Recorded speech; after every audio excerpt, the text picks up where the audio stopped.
r/90DayFiance. Vigilante Arc says, Rishi was super kind and communicative. I was done with Jenn when she introduced the rest of her Hocus Pocus team. It makes my skin crawl watching the hypocrisy, but it sure does make for interesting TV. Included photo.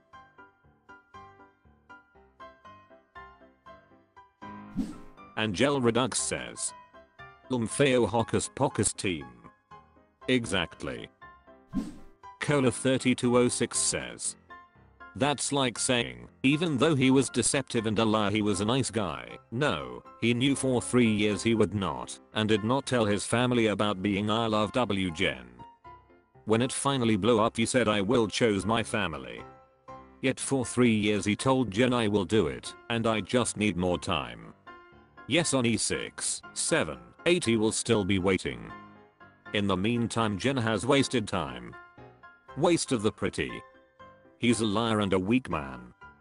Edit, and no one thinks after wasting 3 years Jenn should be upset. If this happened to any of us, we would be Jenn 5.0. Clara Theresa says, Jenn is an idiot and Rishi is a con artist. He knew from day one he would never marry her and would use his mom as an excuse and never expected to get called out for lying about it. I also find it disgusting that wives are expected to be slaves to mother-in-laws and seriously question if any remotely educated Indian woman wants to do that for Rishi. Duodecimal 111 says, Jenn has the mentality of a 14-year-old. Sorry to insult any 14-year-olds. 3 Coast Liberal says, he never should have strung her along because I'm sure he knew the deal from the start, but her behavior was disgusting. He needs to block her and move on. Wern Smoothout says, I had a hard time watching her because of whatever that is she does with her eyes, like in this picture. Somewhere, folks were saying she had a droopy eyelid medical condition that made her whites of her eyes more noticeable. I could see that sometimes, but the picture is like she is looking up or rolling her eyes. In a lot of her THS and general shots, she is not looking straight on or at who she is talking to. She's looking up or to the side, so you see the underside whites of her eyes or the side whites of her eyes. Just creepy AF looking whites of her eyes. I couldn't tell if she was looking up or away to try to think of what she was supposed to say, or if what she was saying was a big steaming pile of manufactured crap. And she also has something weird going on with the shape of her lower face/jaw. They didn't seem to film her a lot from the angle. That makes it look the worst though. r/90DayFiance. Just Browson 2424 says, Kalani and Kolini. Getting caught up on all of the other way, and we watch the pillow talks to get through it faster. Kalani and Kolini are so funny and relatable. Admittedly, I didn't love Kalani at first, but it was mainly just BC she and Asulu were just so bad for one another. They're so carefree and funny without trying. They crack me up during pillow talk. Just Jenn 57 says, I died at Kalani's crease impression. Synaptic_drift says, they have always been my favorite commenters. Sarah Jane Giargiglas says, agree. They have a very natural rapport. Nothing in Vain 518 says, I'm glad they have each other as well. Kalani's family was so supportive of her unconditionally. Advanced_tank 4745 says, I love these two. They both seem very kind and respectful. Australia Miway says, I've just found and watching 90DayFiance. Just got through the end of session with Asulu. She is so attractive. I'm shocked that one would continue their journey on a show like this. Is this pillow talk show what you watch after going through the 90DayFiance, or is it a new concept of the show? My dresser and says, I want to hang out with them. MR310 says, forgot about them, and I don't watch the pillow talks, but Kolini was always cute and funny. My dresser and says, is Kalani still with her hubby? 90 Slay says, on rare occasion they are actually funny, but they mainly make me cringe off the planet. Especially their super lame attempt at sexual puns, it's just awful. And the singing. Not my kind of people. Too annoying. Mary Janine says, I would so want to go over in my pajamas and eat snacks and watch them. Cola 3206 says, Kalani is lazy. She had her mother to help kids but wouldn't work. r/90DayFiance. Availably opinion 254 says, Amanda and her kids need therapy and family time, nothing else right now.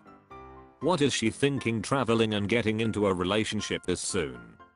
It's not even enough time to finish mourning, let alone acting healed. It's her kids I worry about. I hope they're getting family counseling. Also, am I the only who thinks it's weird they kiss the dad box?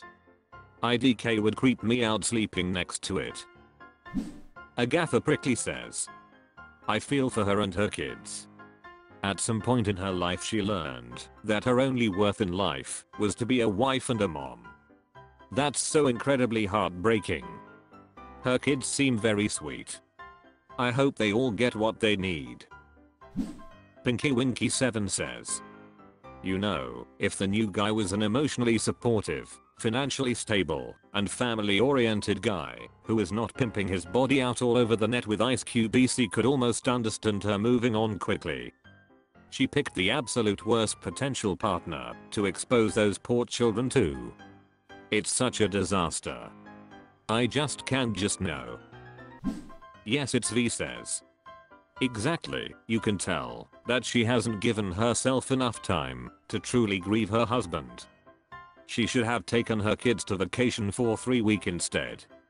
Spending time with them would be much more meaningful than the new guy she claims to love. Italiangranal64 says, agree 1000%. Kindergoat says, she's not ready. I understand what she is going through, having been through it myself.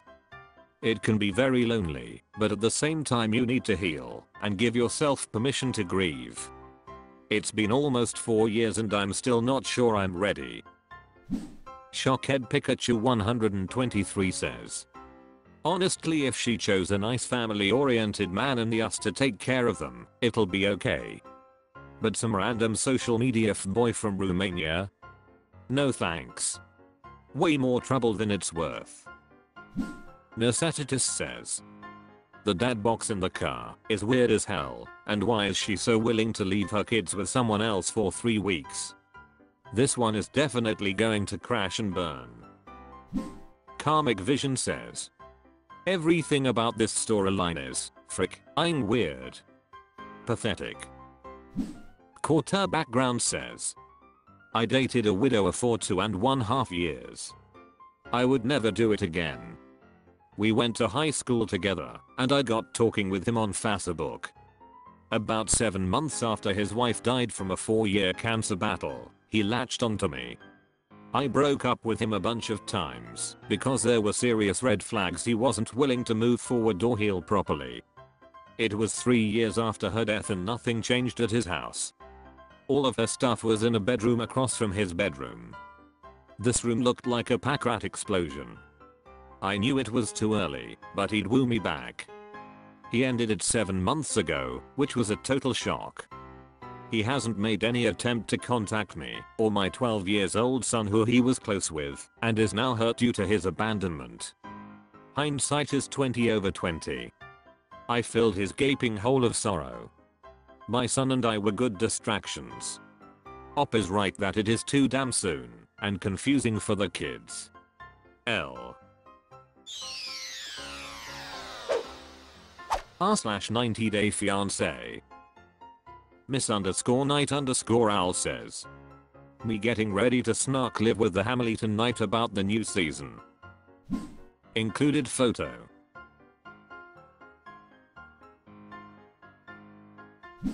Just Kindle says, Literally the way I'm watching and typing on the live thread gotta go out, oh my baseball cap.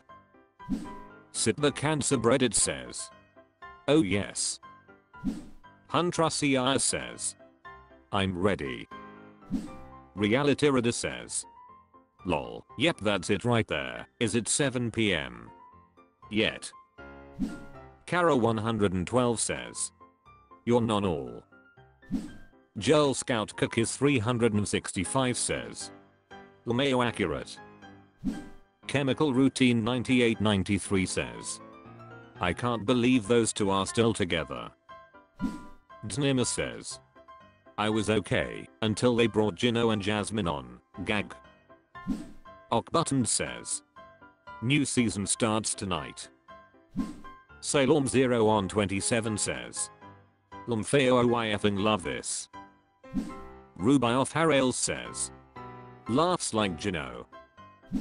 Cake_swindler says. Did you see the way he let us peek under his fedora? What a tease.